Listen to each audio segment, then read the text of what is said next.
droite. À gauche. Jamais gauche. Jamais gauche. Jamais gauche. Jamais gauche. Merci Balena. Misy karazan'olona ohatran'ireny tena hoe atao gauche droite dia manaratra eny rano fotsiny atao gauche droite dia izy atao gauche droite fafinaretany be mihitsy mandehana gauche mandehana droite dia izay ny fafinaretany mampalahelo tena mampalahelo ilay manao gauche droite moa efa plaisirany le miteny hoe allez à gauche allez à droite fa ilay olona victime atao gauche droite mahita plaisir amin'izay hoe allez gauche allez droite zay mampalahelo dia tena mampalahelo ary be da be ny olona no tratran'izay be da be tena be da be ka ireny karazan'olona ireny tsy manana ligne de vie tracée izy ao anatin'ny fiainany eo amin'ny fiainam-panompony fa manaratra eny rano fotsiny dia vokatr'izay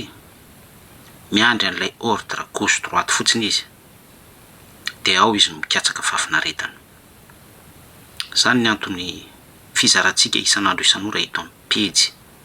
mampafantatra ny olona an Jesosy Kristy izao ny lalana sy famarinana ary fiainana fa tsy ataon'ny olona hoe à gauche dia mandeha à gauche à droite dia mandeha à droite mampanelo nge zavatra misy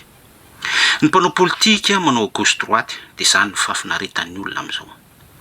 ataon'ny mpanao politika à gauche à droite amin'ny lainga fampanantenana fitaka démagogie dia izany ny plaisiran'ny olona merci merci mitehaka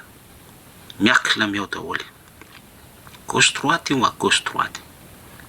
dia izay no manome lafiny ara-panahy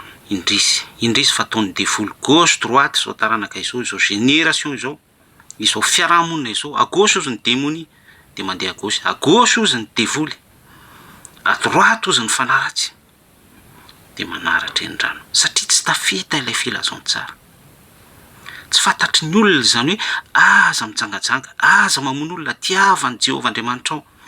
amin'ny fonao rehetra amin'ny fanahinao rehetra amin'ny sainao rehetra ary amin'ny herinao rehetra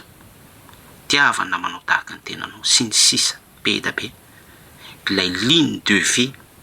fiainana mandrakizay ka raha tsy manana n'ilay relation amin'ny Jesosy Kristy ianao dia fafinaretanao io ataon'ny devoly à gauche à droite io fafinaretanao io ataon'ny olona mpitsetitra anao à gauche à droite io hatramin'ny mpitondra fiangonana allez à gauche alohaviny ampahafolo-karena allez à droite eto ny voka-dehibe sy ny sisa be da be ny karazana dénomination fandemetsaina gauche droite daholo reny vorainao ny afatra tianao Jesosy mirary soa